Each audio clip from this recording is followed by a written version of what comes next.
Láyé Ògúnlọlá la tẹ̀lúdó, láyé Jógíoró la gbàlú kiri, láyé Tóyèjẹ nílùú dọ̀kan, láyé Ajagungbadé la dọlọ́ba nílẹ̀ yìí.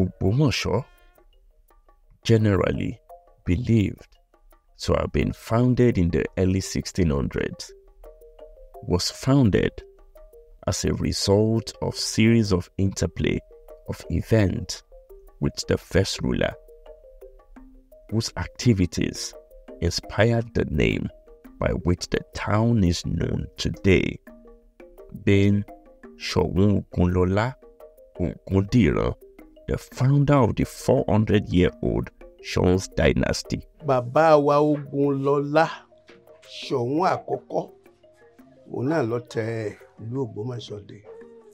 Kúmọ́yèdé ló bí ọmọ 5 tí àwọn márààrún sì ń jẹ oyè Soun Ògbómọ̀ṣọ́. Soun ló bí Jógíoró, Jógíoró ló bí Kúmọ́yèdé, Kúmọ́yèdé ló bí Báyéwùwọ́n, Báyéwùwọ́n ló bí Ọláoyè, Ọláoyè ló bí Ọládàyọ̀, Ọládàyọ̀ ló bí Ọládòní, Ọládòní ló bí Ghandi. Prince Ghandi Olaoye is a descendant of the 17th Soun of Ogbomoso, late Ọba Láoyè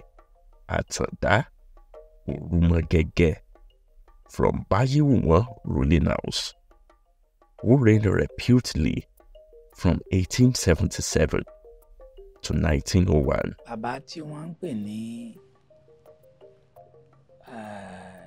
Olaoye Òrumogẹgẹ, ó bímọ pọ̀.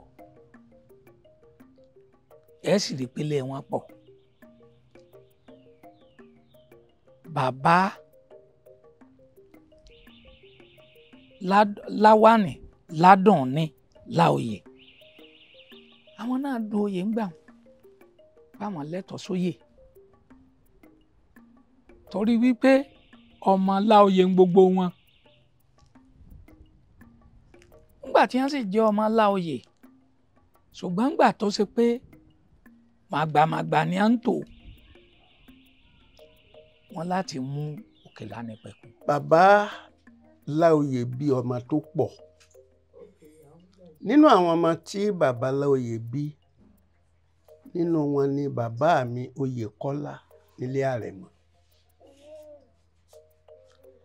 bàbá mi Ọlánìpẹ̀kun, bàbá mi Ọládàyọ̀ tó bí Ládùnní. Inú rẹ̀ ni bàbá mi Oyèwùsì, ọmọ Láoyè ni. Inú wọn ni Oyègòkè wà. Oyègòkè Láoyè ló bí. Oyègòkè ló bí èmi tí mo jẹ́ Mágàjí Láoyè ruling house. Nínú àwọn ọmọ tí bàbá Láoyè bí, Láoyè nìkan bí 143 children. Nínú wọn ni bàbá mi Ládìyàn wà nílé Ibodè. Bàbá mi Àyìnlá ó wà nílé Ibodè. Bàbá mi Ọ̀kẹ́ nílé Ibodè. Bẹ́ẹ̀ bẹ́ẹ̀ lọ. Nílé Alátìpó bàbá Bello, ara àwọn ọmọ tí Láoyè bí ni. Soun's throne became vacant after Ọba Jimoh Ọládùnní Oyèwùmí Ajagungbadé III joined his ancestors on December 12, 2021, at the age of 95, when his 48-year-long reign came to end, holding a record of the longest reign in Ogbomoso.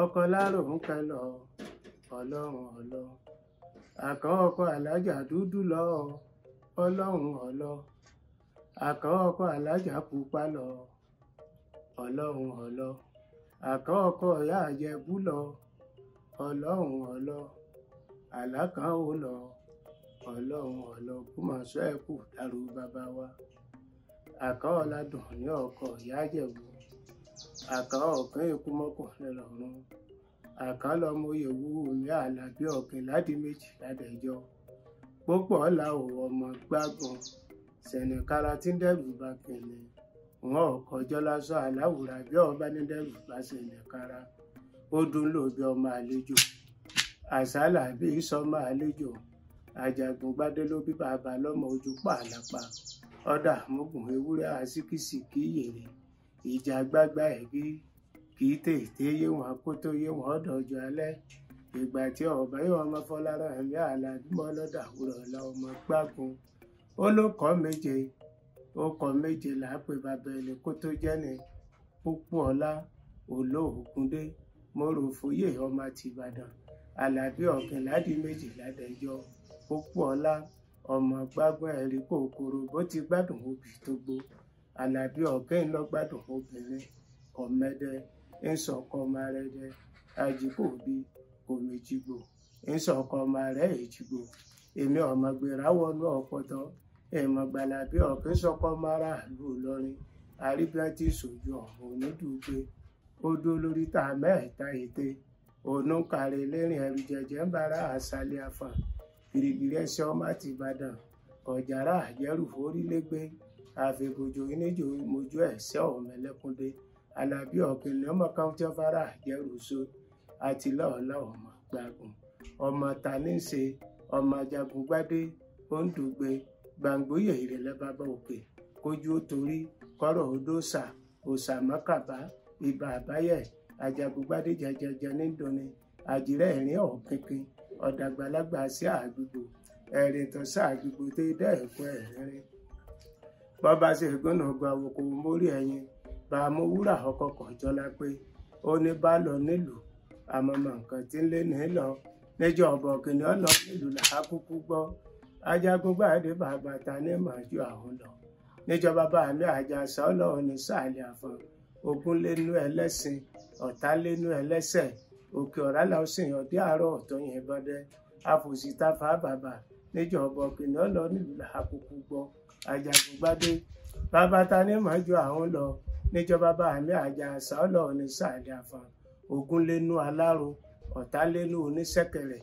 òkè ọ̀rá làwọn sì yàn dé àárọ̀ ọ̀tọ̀ yẹn bọ́dẹ́ ó ní bọ́lọ́rọ̀ sọ̀rọ̀ ibi somi bí òfin lọ́ọ́ ó là á síbọ̀ pàtùmọ̀ lóhùn ọmọ taníṣe ọmọ Olùsì Àrẹ̀mú àìléwọlá tí kan bí òyì sógun ajá alẹ́ ìwọ̀n òwúlẹ̀ gbóni èèyàn bí òwúlẹ̀ rorò Olùsì Àrẹ̀mú òwú ẹ̀yà sóòmọ́ ọmọ aráyé ìlọ́kọ́ bàbá lóró mọ̀wúrú màgbẹ́ ẹni bàbá gbágun elékété ńlá iléwọlá wá kiri ọ̀pàlù méje pọ̀ bájagun gbàǹgbáyé ìwọ̀n ọ̀gbọ́dọ̀ roko tìmì ìwọ̀n ọ̀gbọ́dọ̀ rodò òrùn ìkàtàrí ọ̀kárà àgàgà téégún ìwọ̀n láìléwọlá òkú wẹ̀sìn ẹ̀kún olúwo ẹ̀kún odògbọ̀nà ẹ̀kún agirimọ́sá lóde ìgbàjọ ẹ̀kún tìmì nílùú Ẹdẹ kílẹ̀ bá tètè má ìbágbádà ìdìbò kọ ọmọ àgbélógún kílẹ̀ fọ́ ọba pé ọba ò ọba aláṣẹ ọba tó tóbi àrò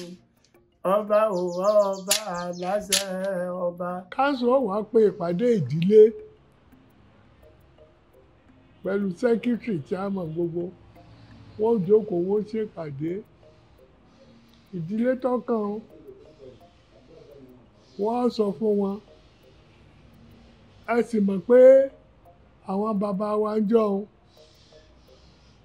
wọ́n yẹ fẹ́ ìyàwó kan, ìyàwó tó pọ̀ ni wọ́n máa ń fẹ́. Wọ́n wá pe kọ lẹ́tà sí wọn.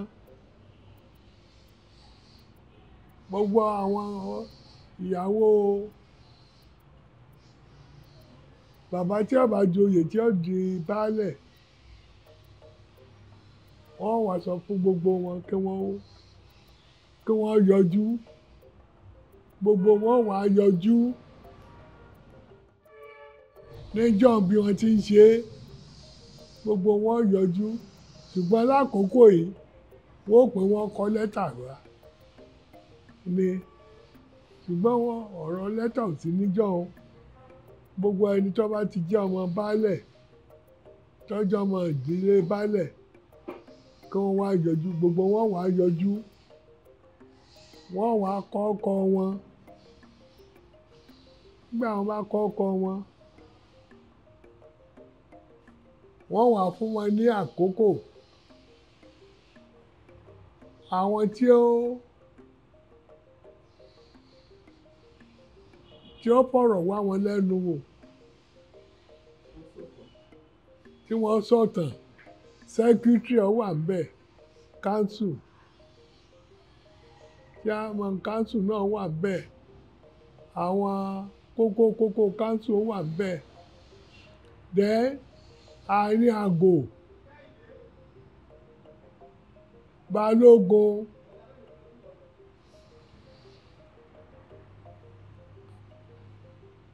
abẹsẹ̀, ìkọ́lábà, jagun, ìyálóde, àwọn afọbajẹnu, àwọn náà wà. Wọ́n jókòó. Gbogbo àwọn ọmọ baálẹ̀ tó bá fẹ́ jẹ, wọ́n pè wọ́n. Wọ́n kọ́kọ́ bá wọn sọ̀rọ̀. Wọ́n pè sẹ́wọ̀n pé gbogbo yín ò lè joyè, ẹnìkan náà ni wọ́n mú nù yín. Ẹ lọ bára yín sọ̀rọ̀. Ẹni tẹ́ ẹ bá mú wá làwọn gbà.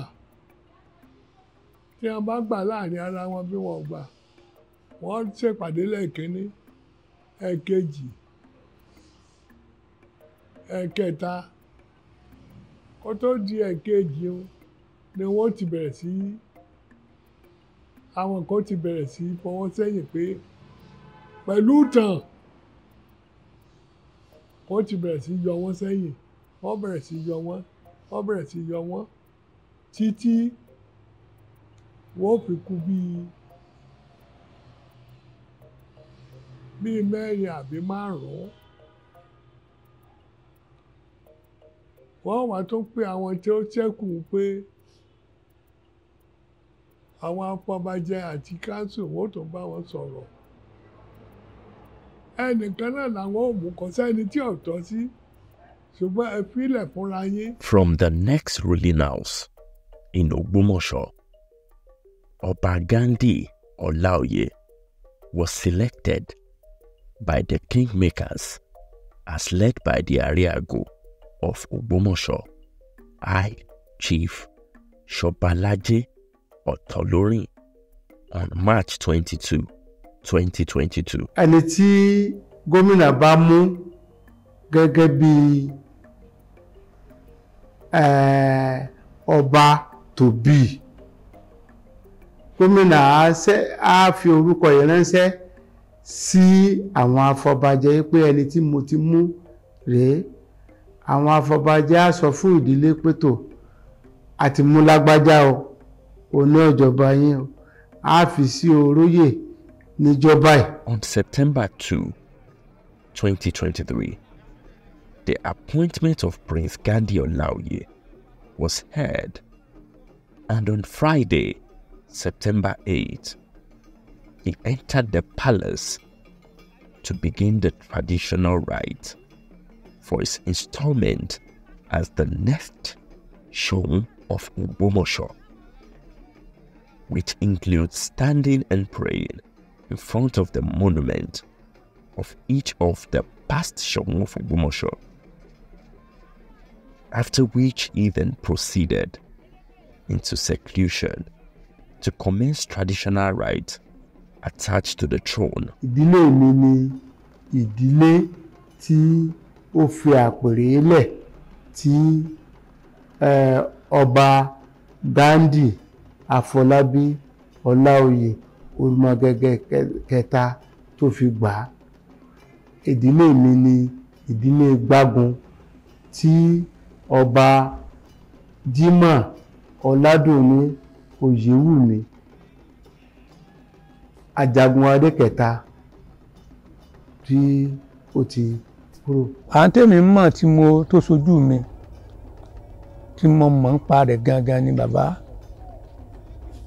Soun Lájídé Láyọ̀dé.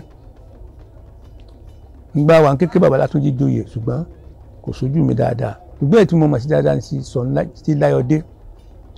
Lẹ́yìn yẹn tí bàbá tèmi gangan náà Soun Salami Ajíbóyè tàbí àjọṣe ni. Ẹ̀kẹta rẹ̀ ní ti bàbá tó gbéṣẹ̀ bàbá Aládùnní Oyèwùmí Ajagungbadé III. Àsìkò ọmọọba Afọlábí Ghandi Afọlábí Ládùnní ọmọ Laoye Òrumogẹgẹ kásìgbò rẹ̀ ọ̀sán wa kí ló Ògbómọ̀ṣọ́ kó túbà kó túṣẹ ká má rogun ká má rọ̀tẹ̀ kọ́lọ́ ní káàánú orí síyá sí ń bẹ̀. At the end of the traditional rite, he made his official public appearance during his Ikije, the 7th day rite, held at Soun Palace on September 14, 2023, but was coronated and received the staff of office on December 19, 2023, to become His Imperial Majesty Ọba Ghandi Afọlábí Olaoye Òrumogẹgẹ III, the 28th Soun of Ogbomoso land. Bàbá torí ẹni àmà délé, èmi ò ní jóyún gbàgbé àdó, kí n gbàgbé Afọlábí Ghandi ọba titun, ọmọ Ládùnní, ọmọ Ládàyọ̀, ẹni bàbá Ládùnní, ẹni bàbá Afọlábí mọ́fọláyọ̀ ní ikú borí ìjẹ́. Ládàyọ̀ lọ́ba tuntun tá a ṣẹ̀ṣẹ̀ jẹ nísinsìnyí, ọmọ Òrumogege Laoye, ṣọ̀ǹdàsí Laoye ti jó Òrumogege apásábà ló mọ̀ ọmọ kélébé, ààrẹ àgbà lóyè bí ọ̀gẹ̀dẹ̀, onípòmọ̀ àfọ̀fún, ọkọ̀ àwà, abọ́sẹ́gbẹ̀mọ́ níwápá bàbá kíkúnmi, ààrẹ tó léṣe, ààrẹ tó déṣe, ọ̀tàdé ọ̀dẹ̀dẹ̀ mọ́ni, abilégbágà níwájú, abilégbágà lẹ́yìn, bí n bá ń gbé eégún, bàtẹ́ egúngún, àmàrò làǹkúnmọ́, bí n bá ń gbòòsà, òòsà sì máa ń jẹjẹjẹjẹ láwẹ̀. Ògùn wẹ̀ǹdì ló gbé tápà kò lé egúnnú, onílé orí ọmọ kélébé, bọ́bá yá ẹ̀ látàn dáhùn sógun, ọ̀pá ẹ̀ta rè mọ̀ọ́dẹ́kẹ́ fi jẹgbẹ́. Bọ́bá yá ẹ̀ látàn dáhùn sógun, àgbẹ̀ túnre kíjì, kò sógun ọ̀sọ̀ tẹkọ̀ sámúre, kò jẹ́nu ọlọ́fà ọba jẹ́, ànílá lóyè bàbá lágbèǹde, ọlọ́mọ lásán, ìlọ́mọ ara ọmọ jẹbẹ, ó lè yàn lásán, ìlọ́mọ ara ọ̀fà, orí àtàdásí lọ́fà kó dè pé, ànílá lóyè ọmọ lágbèǹde, ọmọ ta ní í ṣe, ọmọ gíjẹ́gẹ́dẹ́, àdìsá ikú mọ́kùnrin rọrùn, àdìsá bàbá Aládùnní bàbá mọ́fọ́lásíré, àdìsá bàbá Aládùnní bàbá mọ́fọ́lásíré, lóòótọ́ ikú mọ́kùnrin rọrùn, ọmọ Òrumogẹgẹ dàọ́gbọ́n sábẹ jẹbẹ ó buriburi ọsẹnu ọbẹ yangiyangi à ń lè bọ̀ lẹ́yìn ńlára wájú lọ ọ̀rẹ́ ọdẹ ní í ṣe ìmùlẹ̀ ọdẹ mọ́lẹ̀ kì í bọ́dẹ ẹjà eré ní ìkúkú bọ́dẹ ẹ ṣe ṣọ̀ǹda ẹ̀sìn Láoye ìtìjọ́ Òrumogẹgẹ apásábà ló mọ̀ ọmọ kélébé. Wọn kì í kí ọba níbẹ̀rẹ̀, wọn kì í kí ọba nílòsò, ẹ̀yìn àrọ́bàfín, ìdọ̀bálẹ̀ là ń kí ọba. Kábíyèsí o.